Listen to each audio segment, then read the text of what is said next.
Disclaimer: under Section 107 of the Copyright Act 1976, allowance is made for fair use for purposes such as criticism, comment, news reporting, scholarship, and research. Fair use is a use permitted by copyright statute that might otherwise be infringing. Nonprofit, educational, or personal use tips the balance in favor of fair use. Give me Genesis chapter 2, verse 2. Okay, watch this. And on the seventh day, God ended his work which he had made, and he rested on the seventh day from all his work which he had made. Give me verse 3. And Yahuah blessed the seventh day and sanctified it, because that in it he had rested from all his work which God created and made. Now, you know what people usually say to me right around this time? They say, that's the Old Testament. And you know how people do that. In order to discredit the fact that you just read the word of God to them, they will say, well, bro, that's the Old Testament. I mean, Mark chapter 2. Verse 27, it says, and he said unto them, the Sabbath was made for man, and not man for the Sabbath. Okay, who came first? Man or the Sabbath? Wait, who came first? Who was created first? Man was created on the sixth day. What was the very first thing that man was allowed to do?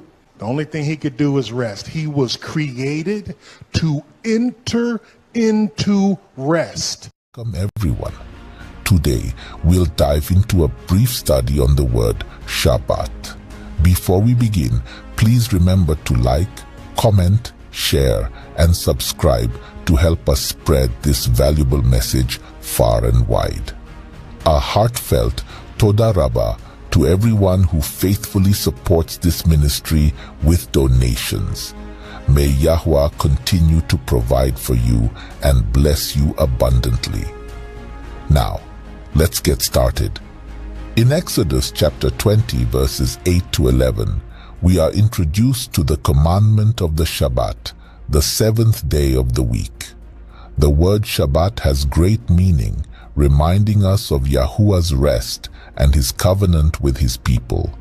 The Shabbat in the Strong's Concordance is H7676 and is derived from the root Shabbat, H7673, which means to cease, to rest, or to stop.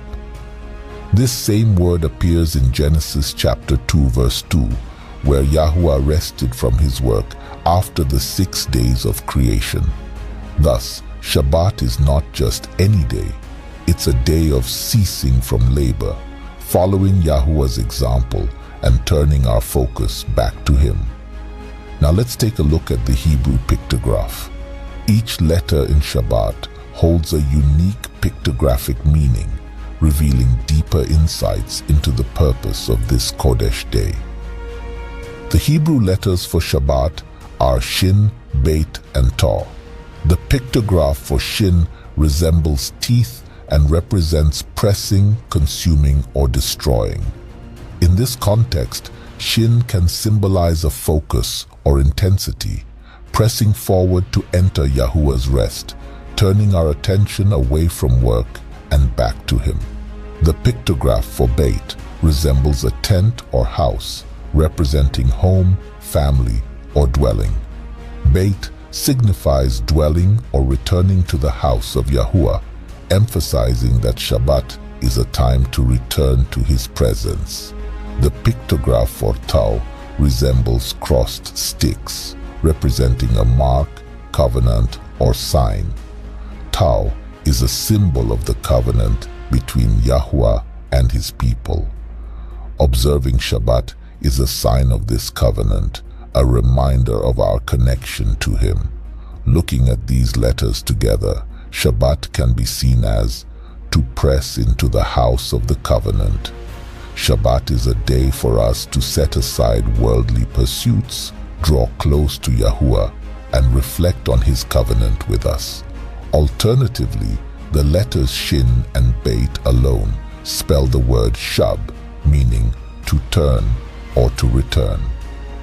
Shabbat can be interpreted as an invitation to return to the covenant, a weekly cycle where we renew our commitment to Yahuwah and his ways. In Exodus 28 to 11, Yahuwah commands us to remember the Shabbat day, to keep it Kodesh. This isn't merely a suggestion to rest, but a commandment to recognize and honor the seventh day as a set-apart time with him. By ceasing from work, we emulate Yahuwah's own rest, acknowledging that He is the creator and sustainer of all things. Isaiah 58:13-14 expands on this understanding, encouraging us to call the Shabbat a delight and to honor it by refraining from our own pursuits. In doing so, Yahuwah promises that we shall delight ourselves in Yahuwah and receive His blessings. This passage shows that Shabbat is about more than physical rest. It's about realigning ourselves with Yahuwah's covenant and focusing on His purpose for our lives. The Hebrew letters of Shabbat remind us that this day is a time to 1. Turn and return to Yahuwah, focusing our hearts on Him. 2. Enter His house by dwelling in His presence and experiencing the peace He offers. 3. Renew our commitment to His covenant, acknowledging Shabbat as a sign of our relationship with Him. In observing Shabbat, we follow Yahuwah's example of rest and allow ourselves to be refreshed and renewed in His presence. Shabbat is thus a weekly reminder of the covenant Yahuwah has with His people, a sacred space where we can set aside our labors and draw closer to Him. All praise to the Most High, Yahuwah. Shalom. We spend hours, right? The message that I give you guys on Saturday is usually between 45 minutes and an hour. Last night's message was 45 minutes. Friday night's 45 minutes. Saturday, if I stretch it, if it's a long way, it's an hour. And then we eat for an hour, and then we study the Bible again for another 3 hours. And we do this every 7 days. If you did that, you know what you would be? A disciple. Because a disciple has to have discipline, and that requires a lot of discipline. When you're sitting at home and you're like, I just don't feel like going, but I don't want to miss anything. I don't want that revelation to go over my head. I want it to go right into my heart. I'm going to go ahead and get dressed. I'm going to show up. It don't matter if I show up late. I'm still going to show up because I'm still going to get in 5 times more verses than somebody who goes to church on Sunday.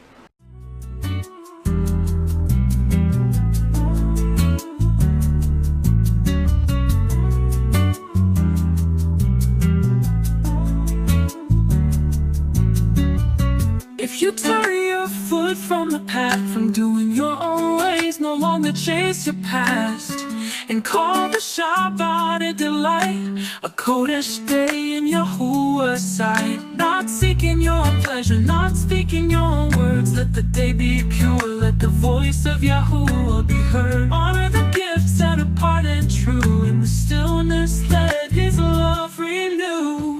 Then you'll find joy beyond compare, riding on high places, freezing, fed with the heritage, blessed and strong. For the word of Yahuwah is this song. Lay down the weight of all your care, let His peace surround, let His ruach fill the air.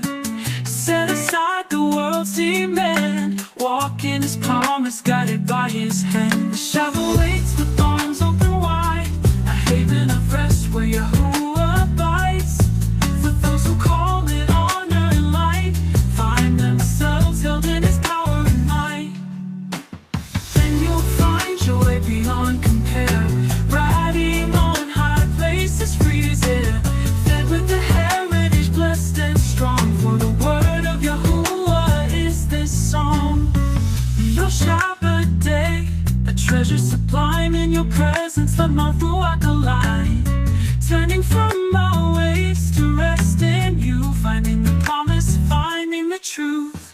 Then you'll find joy beyond compare, riding on high places, freezing, fed with the heritage, blessed and strong. For the word of Yahuwah is this song. So come to the Shabbat, come to the rest, in Yahuwah's presence find peace, find the best. For those who honor, those who delight, will soar on His promise, held in His light. Then you'll find joy beyond compare, riding on high places, freezing, fed with the heritage, blessed and strong. For the word of Yahuwah